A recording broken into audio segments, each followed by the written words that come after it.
برائے سے تو صلاة سرکار والی العصر بلندر صلوات اللہم صلی اللہ. یہ خود سے خود ہی سے خدا کا سفر ہے. یہ بدن سے روح کا سفر ہے. یہ بدن سے روح کا سفر ہے. یہ غیر معصوم کی معراج کا سفر ہے.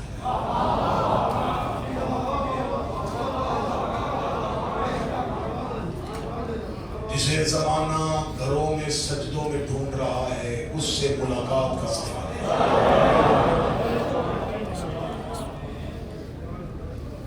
یہ باپ کی مزار سے بیٹے کی میراث تک کا سفر ہے. اگلی صدر دیکھنا یہ علم کے کعبے سے عشق کے کعبے کا سفر ہے.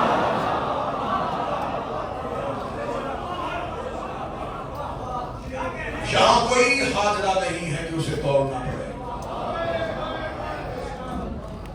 یہاں رک رک کے چلو, ٹھہر ٹھہر کے چلو, اطمینان سے چلو, وقار سے چلو.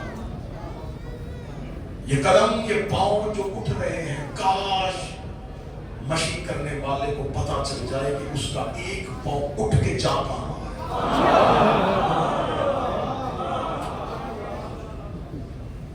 یہ تمہارا پاؤں کعبہ حسین کی طرف بڑھ رہا ہے. کیا کہاں رکے تھے رسول سدرۃ المنتہا پہ؟ جانا کہاں تھا؟ کعبہ حسین. رکے کہاں تھے؟ سدرہ پہ. جانا کہاں تھا؟ کعبہ حسین پہ. میں نے محنت کی ہے, مجھے نہیں پتا کہ کتنے بندے سن رہے ہیں. جو سن رہے ہیں میں انہیں کو سنا رہا ہوں. یہ سدرۃ المنتہا سے کعبہ حسین کا سفر.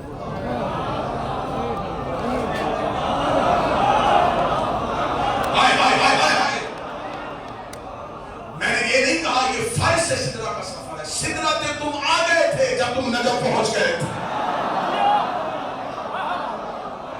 جب تم نجف آئے تم سدرہ پہ آ گئے. تمہیں تمہاری قسمت بتاؤں, جہاں جبریل رکا تھا وہاں سے تم نے چلنا شروع کیا.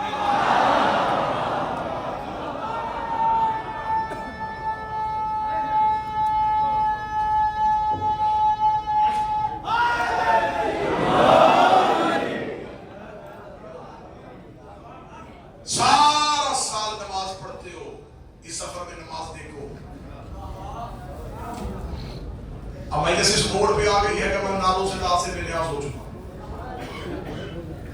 میں صرف تمہیں روحانیت سنانا چاہتا ہوں, حسین کا کرم سنانا چاہتا ہوں. سارا سال تم اپنے گھروں میں نماز پڑھتے ہو, سفر میں نماز دیکھنا. جس رستے پہ جس سڑک پہ چل رہی ہو یہ سڑک نہیں ہے, یہ صراط الذین انعمت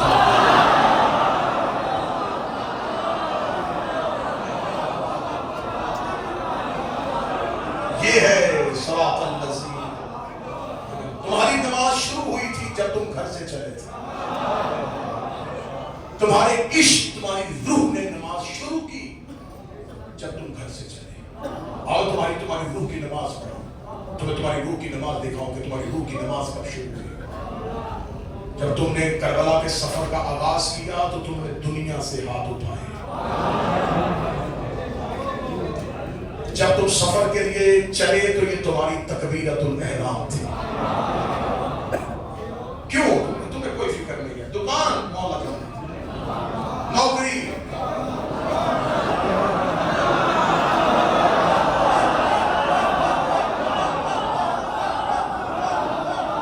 گھر کیسے چلے گا؟ مولا بارہ سے.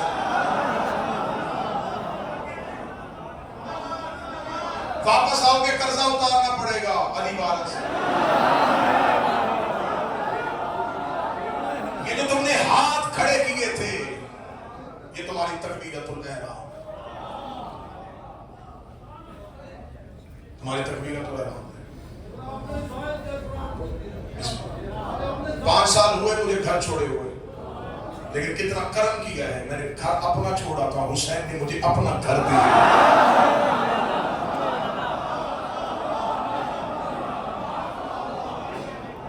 پلیگ کے لیے تھے. لوگ سمجھتے ہیں کہ پردیس میں ہو, دیس میں ہو.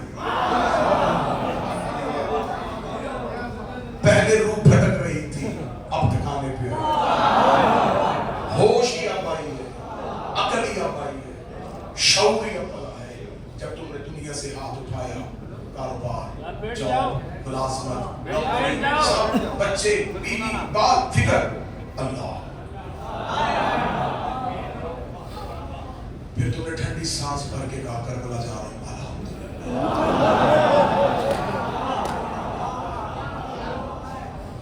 تمہارا قدم چلا، تم نے کہا رب العالمین. تم نے اپنے گریبان کے اندر جھانکا، تم نے کہا الرحمن. تمہیں غلطیاں یاد آئی، تم نے کہا نہیں. تم نجف اترے، تم نے کہا مالک یوم الدین. تم نے علی کی زری پہ ہاتھ رکھا، تم نے کہا ایاک نعبد. تم نے علی سے کرم مانگا، تم نے کہا ایاک نستعین. تم نے کربلا جانے کا ارادہ کیا، تم نے کہا اہدنا الصراط المستقیم. تم نے مشی شروع کی، تم نے کہا صراط الذین انعمت علیہم. تم نے کربلا جا کے حسین سے وعدہ کیا، تم نے کہا اب تیری ماں کے دشمنوں کو غیر المغضوب بے نیاز ہو گیا، بے نیاز ہو گیا میں اب تیرے.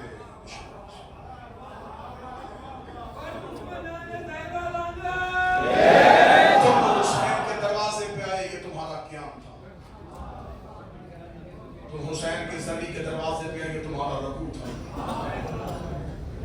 تم قبر حسین پہ پہنچے، یہ تمہارا سجدہ تھا. عشق مکمل ہو گیا، عاشق کی عبادت تکمیل پا گئی. جس کے لیے بنے تھے وہ کام ہو گیا، خلقت کا مقصد پورا ہو گیا. بس عرفان پڑھنا.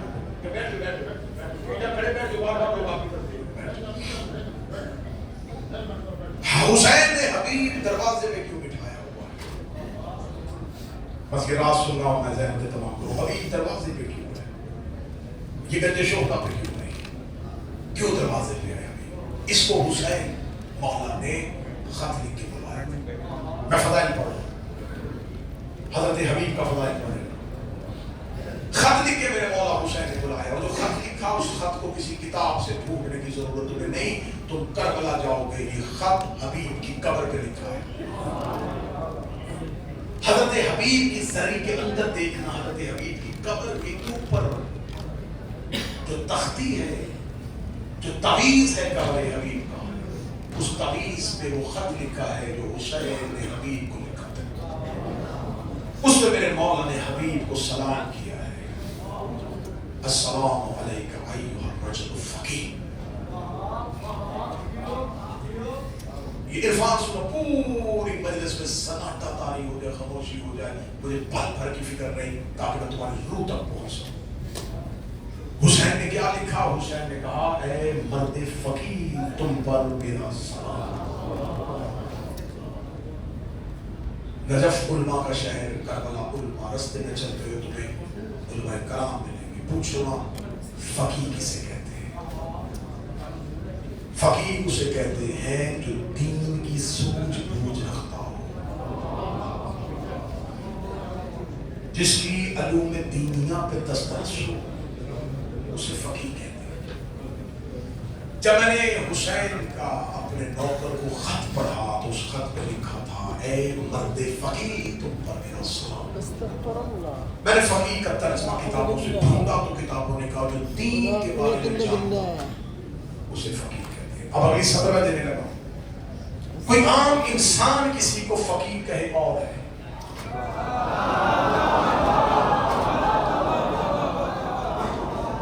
میں کسی کو فقیر کہوں گا تو اس کا مطلب یہ ہے کہ میں جانتا ہوں کہ میری علم کے مطابق، میری نظر میں اس کے پاس مجھ سے زیادہ دین کی دسترس ہے. میرا کسی کو فقیر کہنا اور ہے. اب سبق دینے لگا جس کو خود دین ہی فقیر کہتے ہیں.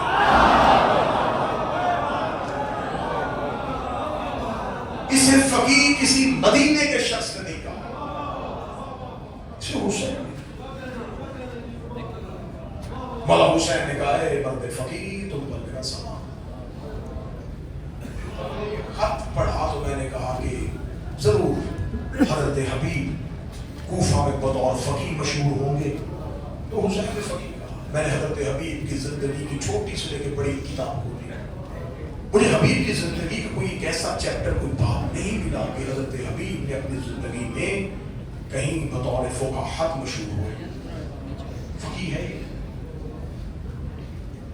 حضرت حبیب کی زندگی میں حضرت حبیب کو دین میں مسئلے بتاتے ہوں, لوگوں کو شریعت کے بارے میں رہنمائی دیتے ہوں.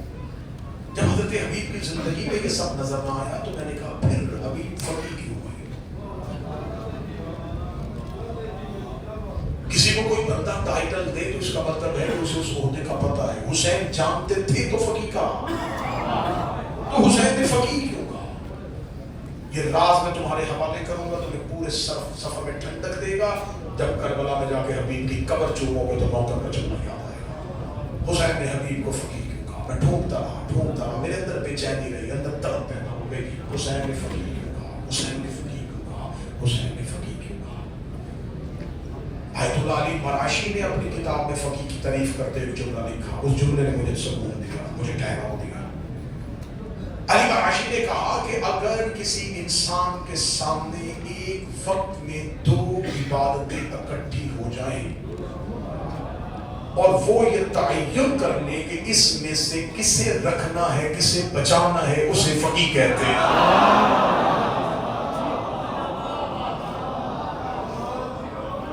ایک وقت میں دو عبادتیں اکٹھی ہو جائیں. اب یہ عام انسان کے بس کا کام ہی نہیں, اب یہ ہمیں فقیر بتائے گا. میں نماز پڑھ رہا تھا, یہ چھت گر رہی تھی, مجھے ڈر تھا کہ پیچھے چھت گرے گی, کوئی شخص مر سکتا ہے. اب میں فقیر سے پوچھوں گا نماز پڑھوں یا توڑ کے بندہ بچاؤں؟ میں کنارے پہ کھڑا تھا, میں نماز پڑھ رہا تھا, مجھے شک ہے کہ یہ بچہ جو ندی میں ہے, جو نہر میں, یہ ڈوب سکتا ہے. اب میں کیا کروں؟ ایک وقت میں جس کے سامنے دو کام ہو, ان میں سے وہ ایک کا تعین کرے اور دونوں ہی واجب ہو, اسے کہتے ہیں فقیر. مجھے لائن مل گئی کہ اس کا مطلب ہے کہ حبیب کی زندگی پڑھنی پڑے گی کہ حبیب کی زندگی میں کون سا ایسا کام آیا تھا جس میں حبیب نے ایک کا تعین کیا تھا. محفل میں سناٹا چاہیے مجھے, بالکل خاموشی چاہیے مجھے. میں پہلا خطیب ہوں جو آپ کو یہ کہہ رہا ہوں کہ نعرہ نہ لگانا, داد نہ دینا, خاموش رہنا, تاکہ ایسا نہ ہو کہ تمہارے شور کی وجہ سے کوئی نتیجہ نہ سن سکے. کیوں کہا حبیب کو فقیر؟ حضرت حبیب کو خط لکھا, حبیب کوفہ سے چلے. صاحب کوفہ کا رہنے والے ایک جوان بھی ہے جس کا نام سعید ابن عبداللہ ہے. عاشور شروع ہو چکا ہے. امام حسین علیہ السلام نے این مقتل میں بوقت ظہر, حسین ابن علی نے آواز دی, آؤ ظہر کی نماز ادا کریں. اب نماز ظہر کی ادائیگی ہے یا کچھ نہ لکھا کہ یہ نماز فجر کی ادائیگی ہے, جو بھی تھی نماز حسین ادا کرنے کے لیے. اب حسین نے اس نماز کو با جماعت پڑھانا ہے. جناب سعید نے جناب حبیب سے کہا, اے حبیب مجھے اندیشہ ہے کہ جب حسین نماز پڑھانے لگے تو دشمن کسی اس موقع کو غنیمت جان کے حملہ نہ کر دے. اب ہمیں کیا کرنا چاہیے؟ نماز پڑھیں یا حسین کے تحفظ کے لیے آگے چلیں؟ جناب حبیب نے سعید سے کہا, قسمت کے ساتھ ہو سکتا ہے یہ آخری نماز ہو اور وہ بھی ہم حسین کے پیچھے نہ پڑھ سکیں, تو یہ کیا ہوگا؟ یہ سوال میں نہیں بتاؤں گا, تم حسین سے پوچھو. سعید چلے اور مولا حسین کے پاس آئے. اب بالکل حسین ابن علی مصلی امامت پہ آ چکے ہیں اور نماز کھڑی ہونے والی ہے, اور سعید نے جا کے ادب کو بھی سامنے رکھنا ہے کہ ہر سوال امام سے کرنے والا نہیں ہوتا. جتنا بڑا عالم دین ہو اتنا اہم سوال ہونا چاہیے. یہاں پر لا کے کسی مجتہد کو, کسی مراجع کو بٹھا دیا جائے جو علوم دینیہ کا ماہر ہو, اور سامنے سے اٹھ کے کہے کہ قبلہ بتائیں امام کتنے. سوال چہرہ دے کے کیا جاتا ہے. اب سوال سعید نے کرنا ہے حسین سے. اب سوال دیکھنا جوانوں, جناب سعید آ کے مولا حسین کے پاس ہو کے کہتے ہیں, مولا ایک شرعی مسئلہ ہے. حسین نے کہا سعید کیا؟ کہ اگر کوئی تحفظ کعبہ کرتا ہوا کعبے کے آگے کھڑا ہو جائے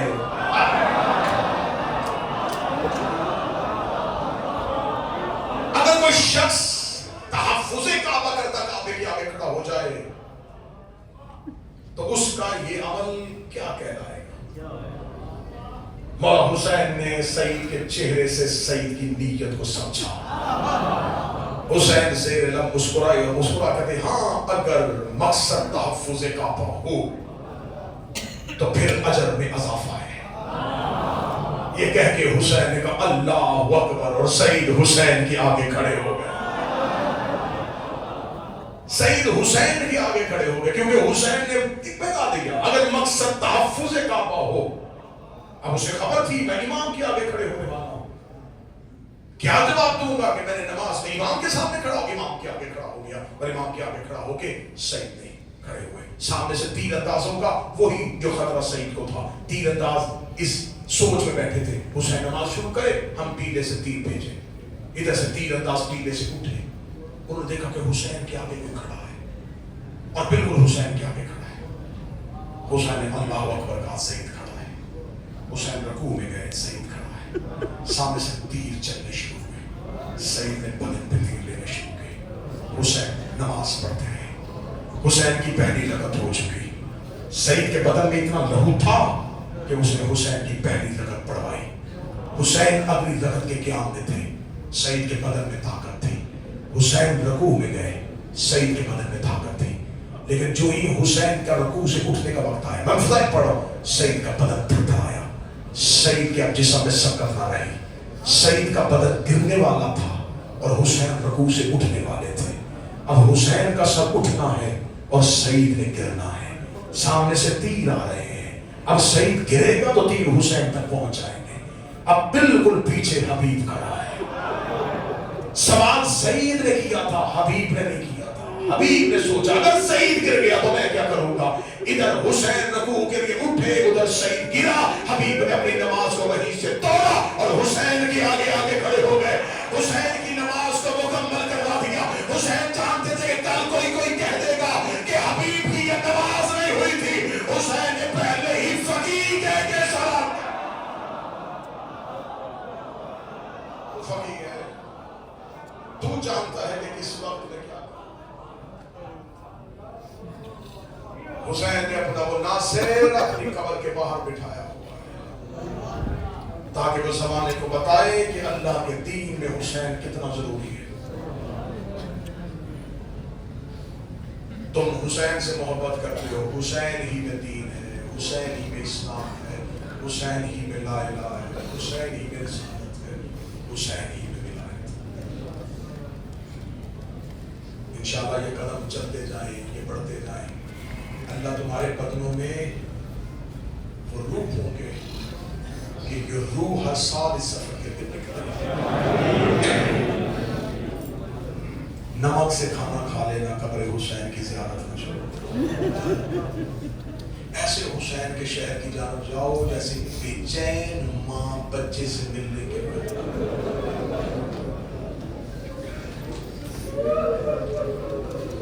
میں مطالعے سے زیادہ مشاہدہ پڑھوں